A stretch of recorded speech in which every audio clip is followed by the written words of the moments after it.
तीनों आपने विधियां पढ़ी समतल ध्रुवित प्रकाश करने विधि प्राप्त करने की, समतल ध्रुवित प्रकाश प्राप्त करने की 3 विधियां, अपवर्तन द्वारा पढ़ा, क्या परावर्तन द्वारा पढ़ा है, द्विअपवर्तन द्वारा और द्विवर्णता द्वारा पोलरॉइड। ठीक है, तो ये 3 विधियां थी। इसके बाद है द्विअपवर्तन का हाइगेन का सिद्धांत। द्विअपवर्तन का हाइगेन सिद्धांत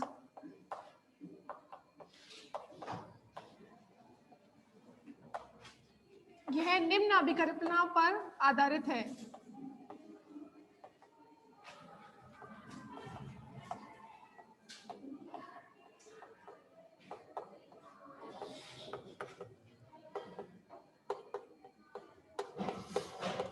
देखो, जो द्विअपवर्तन की घटना हुई थी वो एक विशेष प्रकार के क्रिस्टलों में होती है। कौन कौन से क्रिस्टल? जो एकाक्षीय क्रिस्टल बताए थे, कैल्साइट क्रिस्टल या फिर क्वार्ट्ज क्रिस्टल।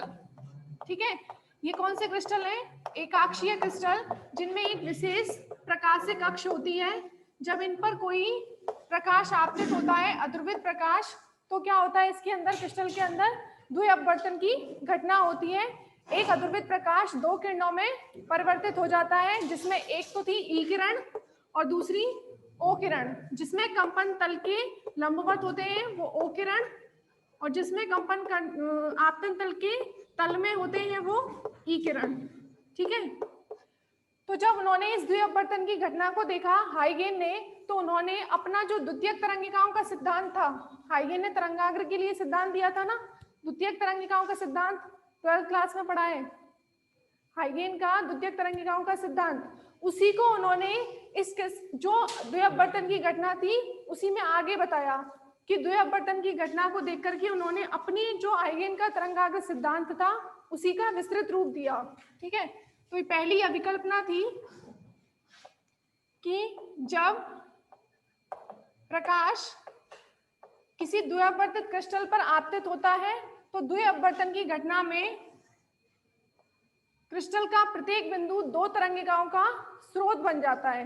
ठीक है, क्रिस्टल का प्रत्येक बिंदु द्वितीयक तरंगिकाओं का स्रोत होता है। हाइगेन का द्वितीयक तरंगिका का सिद्धांत क्या था? अभी लिखो मत, हाइगेन का सिद्धांत समझ लो पहले, तब इसको समझना। ठीक है, जैसे कोई प्रकाश स्रोत है, ठीक है, उससे गोलीय तरंगाग्र मतलब इस प्रकाश स्रोत से, बिंदु प्रकाश स्रोत से प्रकाश सभी दिशाओं में इस तरीके से होगा। ठीक है, तरंगाग्र। अब देखो यहाँ पर ये जो पॉइंट्स हैं, हाँ, ये जो पॉइंट्स हैं, इन पर प्रकाश समान समय पर समान कला में होगा। देखो, यदि प्रकाश का वेग कितना होता है? c होता है प्रकाश का वेग। ठीक है, प्रकाश का वेग c होता है। किसी टाइम t पर कितनी दूरी तय करेगा? ct। ठीक है, दूरी बराबर क्या होता है? वेग गुणा समय। ठीक है, तो किसी टाइम t पर प्रकाश कितनी दूरी तय करेगा? ct दूरी तय करेगा। ठीक है, तो यहाँ से जो प्रकाश उत्सर्जित हो रहा है उससे ct दूरी पर, मान लीजिए ct दूरी ये दूरी है, d इक्वल्स टू ct दूरी। जब प्रकाश यहाँ से कहाँ पहुंचा? यहाँ पहुंचा। इसी तरीके से सभी पर ये d दूरी पर, यानी कि ct दूरी तय करके सभी बिंदु कहाँ पहुंचेंगे? एक ही समय पर यहाँ आ गए। अब यहाँ पर आप एक काल्पनिक गोला खींचें। ठीक है, आपने कोई गोला खींचा, इस काल्पनिक गोले के प्रत्येक बिंदु पर जो तरंगिका आएगी वो सभी क्या होंगी? समान कला में होंगी। ठीक है, तो किसी निश्चित समय t पर इस गोले के सभी बिंदुओं पर तरंगिका कैसी होंगी? समान कला में होंगी। तो इन समान कला में बिंदुओं का बिंदुपथ क्या कहलाता है? तरंगाग्र कहलाता है। ठीक है, तरंगाग्र क्या होता है? किसी स्रोत से समान दिशा में, सभी दिशाओं में समान समय t पर पहुंचने वाली तरंगों सभी क्या हो? समान कला में हो। आपको पता है क्योंकि सबने कितनी दूरी तय करी है, ct दूरी तय करी है, तो सब एक ही टाइम पर यहाँ पहुंचेंगे, ठीक है, एक ही टाइम पर पहुंचेंगे और सभी बिंदु कैसे होंगे, समान कला में होंगे। तो इन समान कला में बिंदुओं का बिंदुपति क्या कहलाता है, तरंगाग्र कहलाता है। ये तो हो गया तरंगाग्र। अब द्वितीयक तरंगाग्र क्या होता है, इस तरंगाग्र का प्रत्येक बिंदु जो है वो क्या है, एक नए स्रोत की तरह व्यवहार करता है। हाइगे ने कहा कि तरंगाग्र का प्रत्येक बिंदु, सभी बिंदुओं का बिंदुपत तरंगाग्र है और इसका प्रत्येक बिंदु द्वितीयक तरंगिकाओं का स्रोत होता है, ठीक है। तो द्वितीयक तरंगिकाओं का स्रोत कैसे होगा, ये तो तरंगाग्र हो गया एक, ठीक है। अब यहाँ पर ये क्या करेगा, नया स्रोत बन गया, ठीक है, एक बिंदु नया स्रोत बन गया, इससे एक तरंगिका उत्सर्जित होंगी इस तरीके से, ठीक है। ये भी नया स्रोत बन गया, इससे तरंगिका सभी दिशाओं में उत्सर्जित होंगी, ये भी नया स्रोत बन गया। इन नए स्रोत के बिंदुओं के जो पृष्ठ हैं उनको आप मिलाएंगे इस तरीके से, तो यहां से इतनी दूरी तय करके तरंगिका पहुंचेगी, यहां से इतनी दूरी तय करके तरंगिका पहुंचेगी, सभी क्या होंगे, समान कला में होंगे, ठीक है। तो इस पृष्ठ पर क्या होगा, फिर से सभी बिंदु समान कला में होंगे और इसको क्या बोलेंगे, द्वितीयक तरंगाग्र। ये पहला तरंगाग्र और ये द्वितीयक तरंगाग्र। तो हाइगेन का द्वितीयक तरंगाग्र का सिद्धांत ये था कि तरंगाग्र का प्रत्येक बिंदु नए स्रोत की तरह व्यवहार करता है और उस नए स्रोत से तरंगिका उत्सर्जित होती हैं, ठीक है। तो यही यहाँ पर है। अब ये जो तरंगाग्र है वो किस पर आपतित हो रहा है, कैल्साइट क्रिस्टल पर, ठीक है।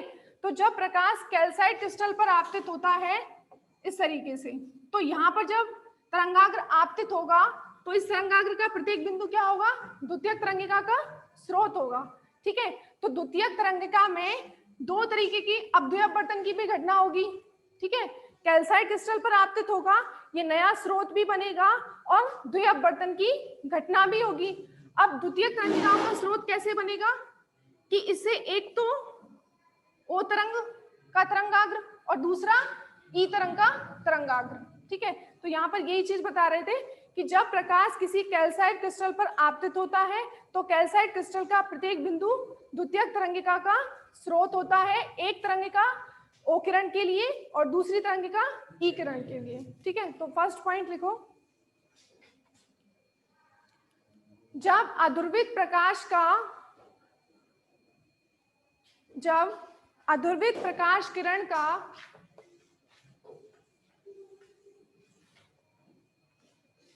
अध्रुवित प्रकाश किरण का तरंगाग्र, जब अध्रुवित प्रकाश किरण का तरंगाग्र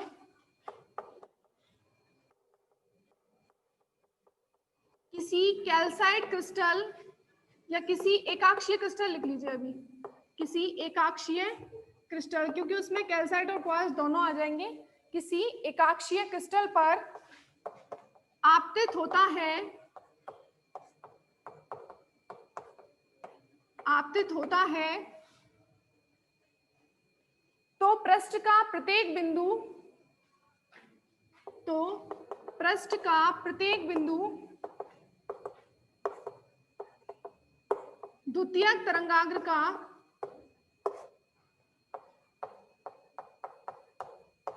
द्वितीयक तरंगाग्र का स्रोत बन जाता है। तो पृष्ठ का प्रत्येक बिंदु द्वितीयक तरंगिकाओं का स्रोत बन जाता है, जिनमें से एक तरंगिका, जिनमें से एक तरंगिका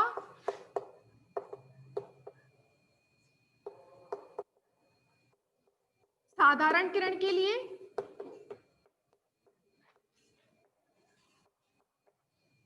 एक तरंगिका होगी साधारण किरण के लिए तथा दूसरी तरंगिका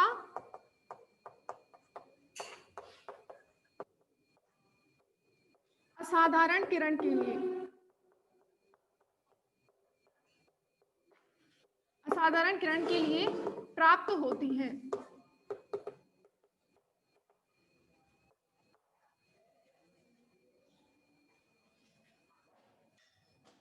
उसके बाद साधारण किरण की तरंगिका का वेग, दूसरा पॉइंट, साधारण किरण की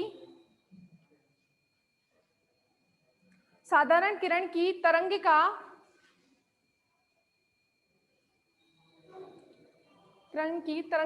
द्वि अपवर्ती क्रिस्टल में सभी दिशाओं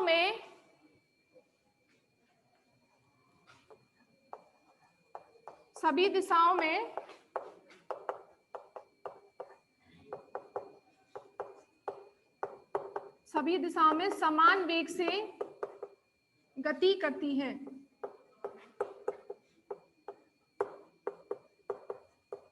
सभी दिशाओं में समान वेग से गति करती है, अर्थात O किरण का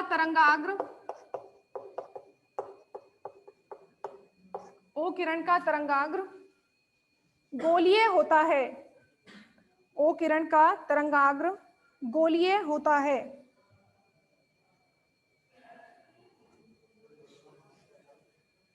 ठीक है, अब इसी में दूसरी किरण E किरण, जबकि असाधारण किरण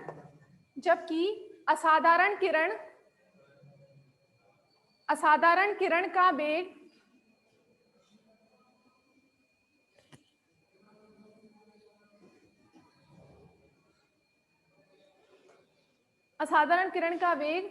द्वि अपवर्ती क्रिस्टल में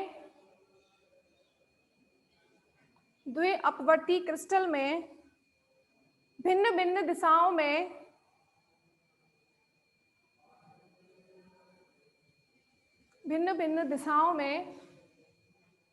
भिन्न होता है।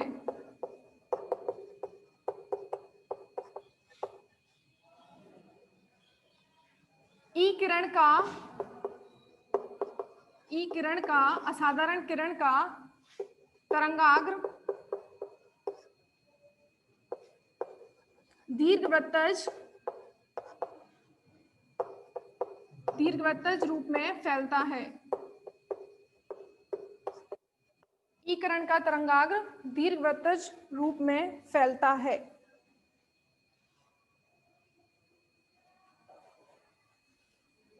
अब तीसरा पॉइंट लास्ट है, प्रकाशिक द्वि अपवर्ती क्रिस्टल की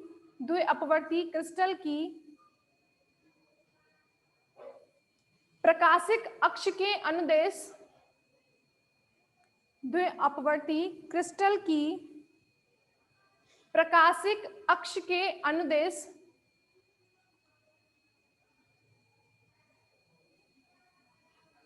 ई किरण व ओ किरण के वेग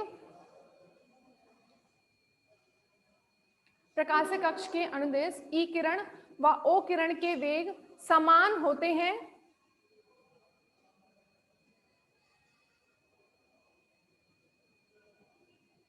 परंतु प्रकाशिक अक्ष के लंबवत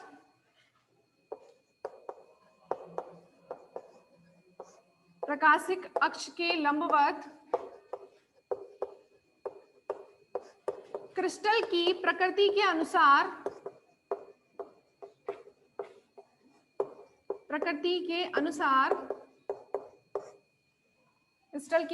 अनुसार यह वेग भिन्न भिन्न होते हैं।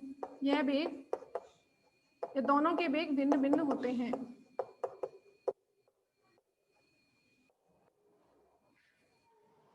ठीक है, लंबवत होगा तो अलग अलग, और अनुदिश होते हैं तो ये मैं लिखवा दिया आपके लिए, तो अनुदिश है तो समान होते हैं। अब ये तीनों पॉइंट समझ लो। जैसे देखो, पहला पॉइंट है, जब अध्रुवित प्रकाश किरण का तरंगाग्र किसी एकाक्षीय क्रिस्टल पर आपतित होता है तो हाइगेन के द्वितीयक तरंगाग्र के सिद्धांत के अनुसार पृष्ठ का प्रत्येक बिंदु द्वितीयक तरंगाग्र का स्रोत बन जाता है। एक तरंगिका साधारण किरण के लिए, साधारण असाधारण क्यों आ रहा है यहाँ पर, अब तक तो नहीं पढ़ा था, क्योंकि आप उस तरंगाग्र को किस पर आपतित करा रहे हैं, एकाक्षीय क्रिस्टल। एकाक्षीय क्रिस्टल कौन से होते हैं, द्वि अपवर्ती क्रिस्टल, और द्वि अपवर्ती क्रिस्टल मतलब कैल्साइट या क्वार्ट्ज। ठीक है, तो एकाक्षीय बोले या फिर आप द्वि अपवर्ती बोले या फिर कैल्साइट या क्वार्ट्ज बोले। ठीक है, वो उदाहरण हो गए उसके। तो आपतित होता है तो द्वितीय तरंगिका का स्रोत बनेगा, एक तरंगिका साधारण किरण के लिए और दूसरी किरण असाधारण के लिए। ठीक है, ये बता दिया आपको। साधारण मतलब ऑर्डिनरी ओ किरण, असाधारण मतलब एक्स्ट्रा ऑर्डिनरी ई किरण, ठीक है। उसके बाद बताया ओ किरण का तरंगाग्र सभी दिशाओं में एक समान रूप से होता है। जब किसी ओ किरण का तरंगाग्र बोल रहे हैं हम, ये ओ किरण है, उसका तरंगाग्र सभी दिशाओं में एक समान रूप से फैलता है, तो तरंगाग्र कैसा होगा? गोलीय ही होगा। जब सभी दिशाओं में एक समान रूप से फैल रहा है, वेग समान है उसका सभी दिशाओं में, इसका मतलब तरंगाग्र कैसा होगा? वो किरण के लिए गोलीय होगा। और ई किरण के लिए तरंगाग्र भिन्न भिन्न दिशाओं में भिन्न भिन्न होता है, इसीलिए ई किरण का तरंगाग्र दीर्घवृत्तज रूप में फैलता है। जैसे देखो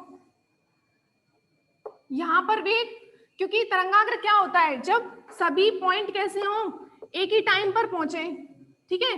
तरंगाग्र का मतलब क्या होता है कि सभी बिंदु एक ही टाइम पर सभी समान कला में होते हैं, उन बिंदुओं का बिंदुपति ही तो तरंगाग्र होता है। इसका मतलब यहाँ से कोई यहाँ तक पहुंचा, उसमें भी टाइम उतना ही लगा है, और यहाँ से यहाँ तक पहुंचा तब भी टाइम उतना लगा है, जबकि दूरी क्या है?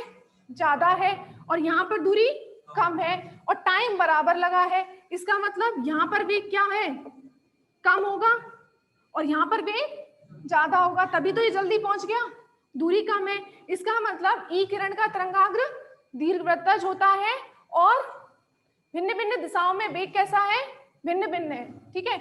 यहाँ पर वेग कुछ और होगा, यहाँ कुछ और होगा, ठीक है, क्योंकि सभी क्या है? सभी टाइम तरंगिका तो समान समय पर है और दूरी अलग अलग है। इसका मतलब सबके लिए वेग क्या हो जाएगा?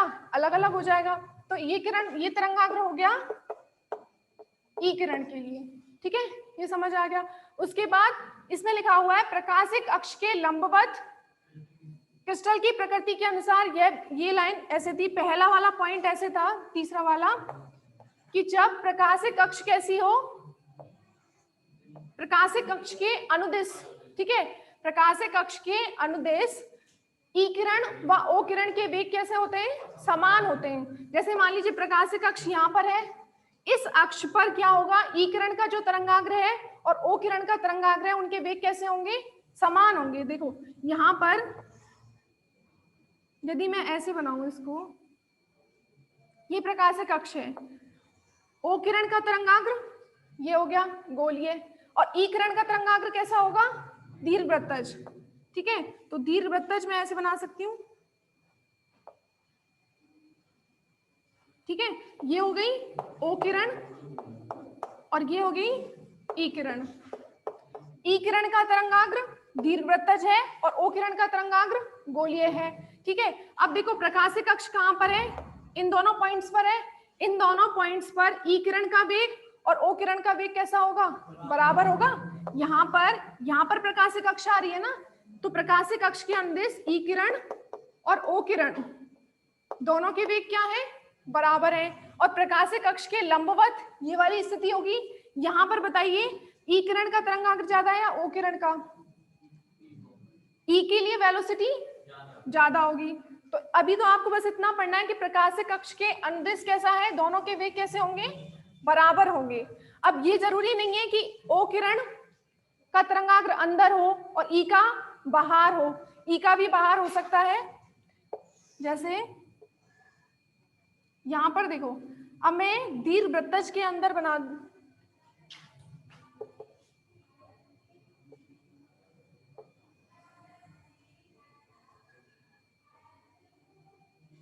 ये दीर्घवृत्तज हो गया ना। अब इसके बाहर गोल वृत्त बाहर बना दें,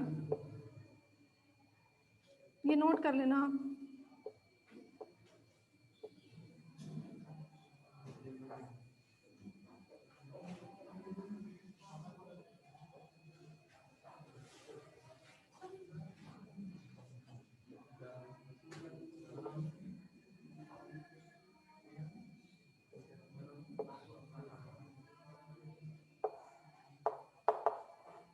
ई किरण और ये ओ किरण,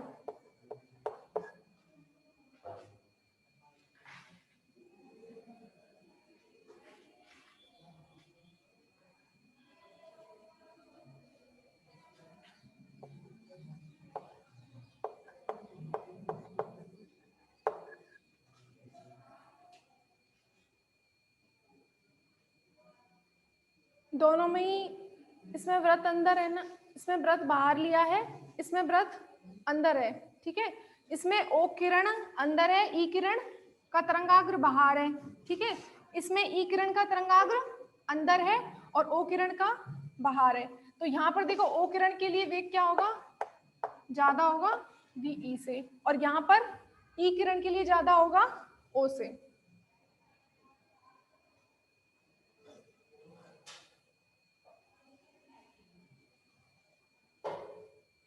अब देखो इसमें तो ये हो गई प्रकाशिक अक्ष, यही तो पॉइंट लिखा था कि प्रकाशिक अक्ष पर दोनों के ई किरण का तरंगाग्र और ओ किरण के तरंगाग्र के वेग क्या है, बराबर हैं। तो बताओ यहाँ पर प्रकाशिक अक्ष कौन सी होगी, यहाँ पर प्रकाशिक अक्ष ये वाली है, ठीक है। यहाँ पर दोनों के तरंगाग्र मिल रहे हैं, यहाँ पर वेग कैसा होगा, वी बराबर वी ओ।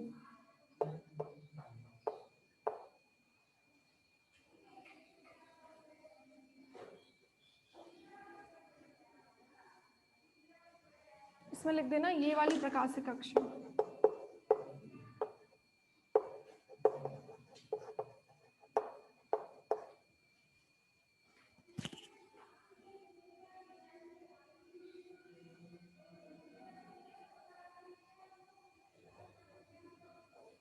लिया। इसके बाद एक लाइन लिख लो, ई व ओ किरण के तरंगाग्र, ई व ओ किरण के तरंगाग्र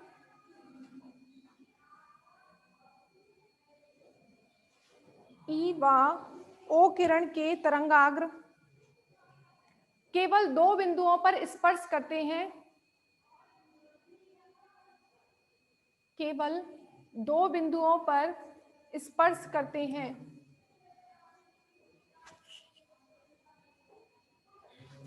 ठीक है, केवल दो बिंदुओं पर स्पर्श कर रहे हैं, ई किरण का और ओ किरण का तरंगाग्र। इन बिंदुओं को मिलाने वाली रेखा, इन बिंदुओं को मिलाने वाली रेखा प्रकाशिक अक्ष कहलाती है।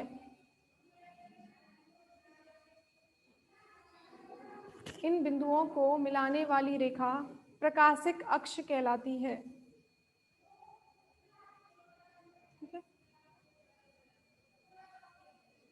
साधारण और क्या पूछा है ये, असाधारण, असाधारण साधारण किरण तो इससे पहले वाली क्लास नहीं ली तुमने, द्वयपवर्तन की घटना। द्वयपवर्तन की घटना में ये बताया था, कैल्साइट क्रिस्टल पर जब कोई अध्रुवित प्रकाश आपतित होता है तो वो दो किरणों में विभक्त हो जाती है। एक किरण में कंपन तल के लंबवत और दूसरी में तल में होते हैं। अब बता रहे हैं कि ओ किरण का तरंगाग्र, अब ये द्वितीयक तरंगिकाओं का स्रोत बन जाता है, तो इसका तरंगाग्र गोलीय होता है और इसका तरंगाग्र दीर्घवृत्तज होता है। ठीक है, ई व ओ किरण के तरंगाग्र दीर्घवृत्तज व गोलीय रूप से फैलते हैं। अब इसके बाद एक लाइन ये लिखनी है, अब आपको ये समझ में नहीं आ रहा कि कब तो गोलीय तरंगाग्र अंदर होगा और ई तरंगाग्र बाहर होगा, और कब ई तरंगाग्र अंदर होगा, गोलीय तरंगाग्र बाहर होगा। तो ये अलग अलग क्रिस्टलों के लिए अलग अलग कंडीशन है। तो कुछ क्रिस्टल ऐसे होते हैं जिनमें ओ किरण का तरंगाग्र अंदर होता है, ई का बाहर। तो वो किस बेस पे है, उन पर डिपेंड करता है कि वो धनात्मक क्रिस्टल है या ऋणात्मक क्रिस्टल। ठीक है, तो एक पॉइंट और लिख लो, कुछ क्रिस्टलों में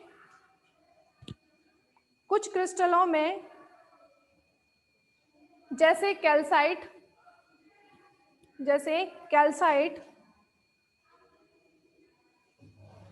में ओ किरण का तरंगाग्र, इसकी साउंड ऑफ कर लो, ओ किरण का तरंगाग्र ई किरण के तरंगाग्र के अंदर होता है, ई किरण के तरंगाग्र के अंदर होता है। ऐसे क्रिस्टलों को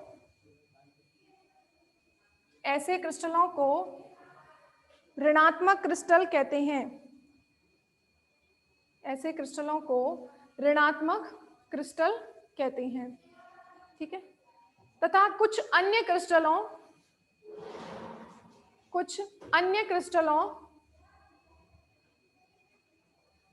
जैसे क्वार्ट्ज, कुछ अन्य क्रिस्टलों जैसे क्वार्ट्ज, जिनमें गोलीय तरंगाग्र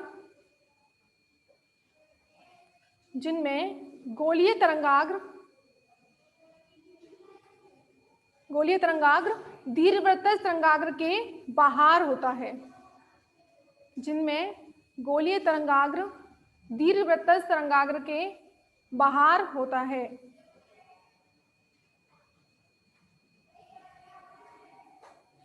ऐसे क्रिस्टलों को धनात्मक क्रिस्टल कहते हैं।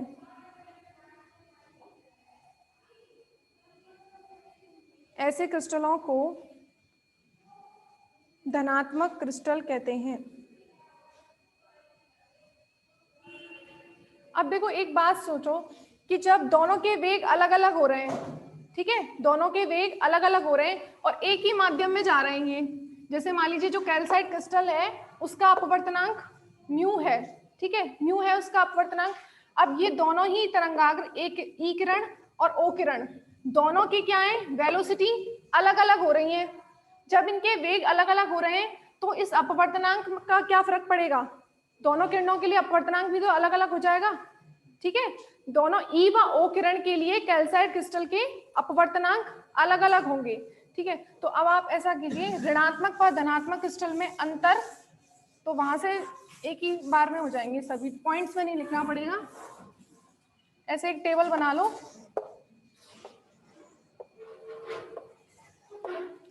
इधर लिख लेना ऋणात्मक क्रिस्टल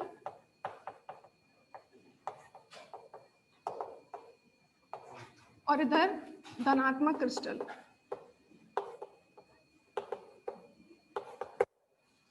ठीक है, ऋणात्मक और धनात्मक क्रिस्टल।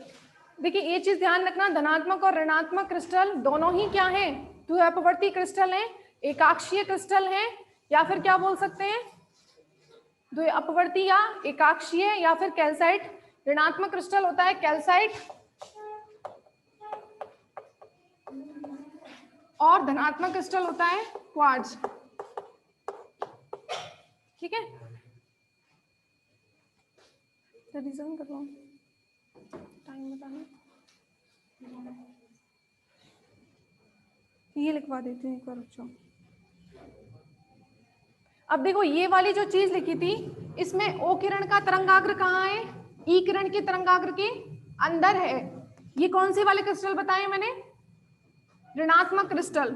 ऋणात्मक क्रिस्टल में यही बताया ना, ओ किरण का तरंगाग्र ई किरण के तरंगाग्र के अंदर होता है, ठीक है। और जब ओ किरण का तरंगाग्र ई किरण के तरंगाग्र के बाहर है, ये कौन से क्रिस्टल है, धनात्मक क्रिस्टल। अब देखिए प्रकाशिक अक्ष के अनुदेश, ये वाली प्रकाशिक अक्ष है, क्योंकि जो दो बिंदुओं पर ये स्पर्श करते हैं दोनों तरंगाग्र, और उनको मिलाने वाली रेखा क्या कहलाती है, प्रकाशिक अक्ष। यहाँ पर ये दोनों यहाँ स्पर्श कर रहे हैं, दोनों बिंदु, दोनों तरंगाग्र यहाँ पर मिल रहे हैं, इन दोनों को मिलाने वाली रेखा ये क्या हो जाएगी, प्रकाशिक अक्ष, ठीक है। तो आपको ये दिख रहा है कि प्रकाशिक अक्ष पर तो दोनों एक ही पॉइंट पर होते हैं, प्रकाशिक अक्ष के अनुदिश तो दोनों पॉइंट का वैल्यू कितनी होगी, वेलोसिटी बराबर होगी ई बा ओ किरण की, ठीक है। उसके अलावा यहाँ पर देखो, इसका तरंगाग्र दीर्घवृत्तज का ज्यादा है, यहाँ पर इसकी वेलोसिटी ओ की वेलोसिटी से ज्यादा होगी, और यहाँ पर ओ की वेलोसिटी, ओ बाहर है ना, तो ओ की वेलोसिटी ई से ज्यादा होगी। तो यहाँ पर लिख सकते हैं ऋणात्मक क्रिस्टल में ई किरण का वेग ओ किरण के वेग से ज्यादा होता है, और यहाँ पर ओ किरण का वेग ई किरण के वेग से ज्यादा होता है, ठीक है। अब रिजाइन कर लो एक बार।